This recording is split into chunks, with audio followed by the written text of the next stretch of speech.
give us an expected end. Somebody else said he'll never leave us nor forsake us. This is all true. But you can't, it's challenging for you to know that he'll never leave you nor forsake you, and at the same time, talk about knowing you. It's challenging. I'm not saying it can't happen, the feeling, but you got to know beyond your feeling. Amen. Amen. You have to. You have to. When I was in day school, and they had this. Y'all remember? It used to be a water tower for those over 14 years. It used to be a water tower. I don't have an age. This is ours.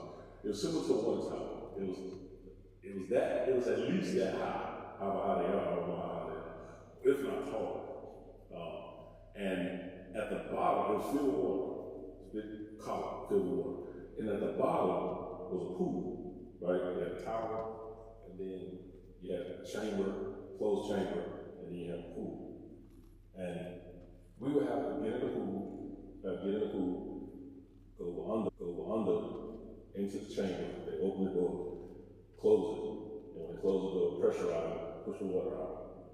Is we have to practice sub-escape training, meaning if the submarine sunk, how you would get from the bottom, wherever you were, to the surface, right? And you took one breath, that's all you could take, one breath. But you had to understand a time release on how to breathe out, right?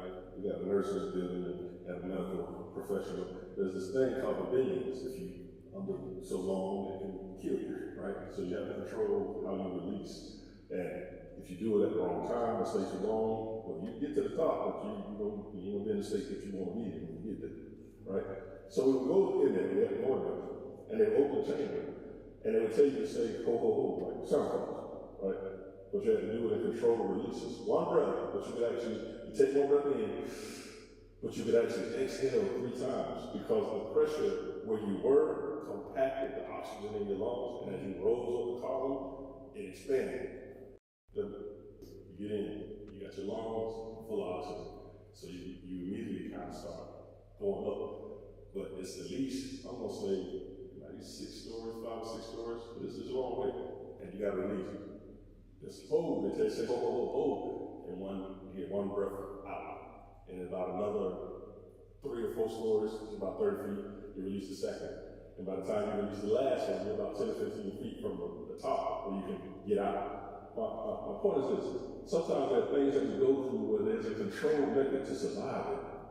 And you got to remember the promise. And the promise was, if you do it like this, you'll live. It looks impossible. You look at that, think about this. Most of y'all have been to the college or seen a living swimming pool or whatever. Somebody telling you to take one breath and you're going to swim from this end to that end. You'd be like, no. You ain't going to happen. You're going to get in. That's literally what they told us. Except the distance was from here to the park. I didn't. And I still don't fully understand it as an expert, but I know that it worked. And I had to trust that it worked. And I'm telling you, you got to trust God's promises. Trust His word that it works. No matter what the enemy brings your way, Sister Virginia, it works. No matter what he says to your mind, it works. And we got to start bringing these thoughts into captivity. And most of the time, because we're so negative oriented, right? We're so negative oriented, we think we have to bring into captivity whatever is negative, right? They said I can't do this, and God said I can't, so I pull it out. Whatever they said. This is the second half of that. You also have to bring into captivity the positive. Right? If you said you're going to do this, you got to subdue it and make it manifest. It's 2 sides to it. But a lot of times where we stand speaks to our disposition. Does that make sense? Negative people always going to gravitate to a negative thing.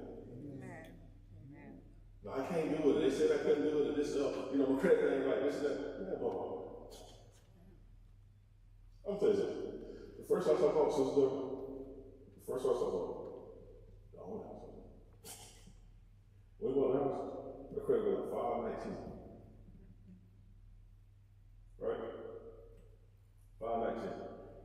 somebody, and do a program like $50,000 for our businesses, right? And so Samara to tell you, it wasn't because I wanted the house.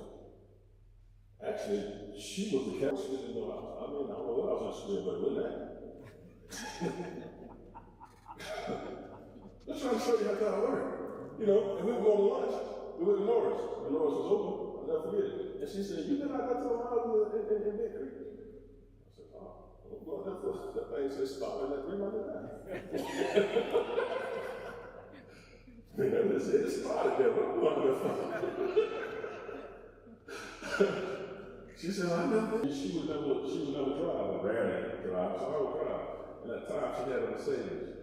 God just knew what he was doing. So we pull up in there, we go to the office, the lady come out, oh, I just love your car. She just tell me that. Hey, my God. You know, and we got this, and we go around, she's showing us stuff, and now she done got buddy, I guess, and she's spilling all this stuff. You know, I can take $20,000 off of this, I can do this. No, man, that's just wild. I'm telling you how God moves when he orchestrates a thing. Start the paperwork and all that stuff. I ain't go there for no house. I promise you I did. I promise you. The house will need building, right?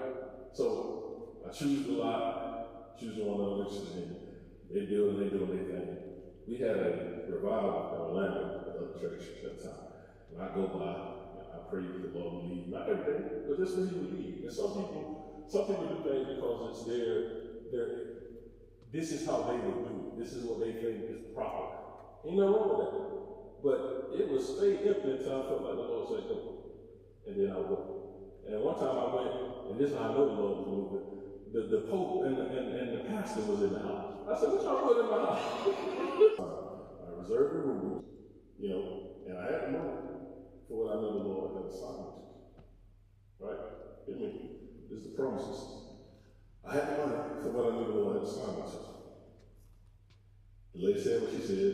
We were at a stalemate. She said, well, you know, maybe you have probably aging and something. And I said, I pulled the, y'all know Georgia NASCAR? I put the grand. I put the grand early. I put the grand. I said, wait a minute. She said, where's over there? You know, they have trailers that they set up when they go away. I went into the bathroom. I said, on the toilet, not to use it. I said, Lord. I said, these words. I said, I know what I'm supposed to do, but I can't do both. And I know I'm assigned here, and I refuse to take it from my side to put it here. If I don't get it, I don't get it. But if it's for me, you don't have to do it. But I ain't gonna take it for it. That's literally what I'm talking about. Right? I got up, came out. She said, well, call your agent and talk to your agent, you know, because we got to do something, blah, blah, blah. So I called the agent, right? The agent, get this, he said, I'm going to say this to those that don't. Guess what the agent was? Anybody got a wild food? Anybody, just guess, throw something out. What? Orlando, no? That's what, closest. The agent was in Argentina, giving her out.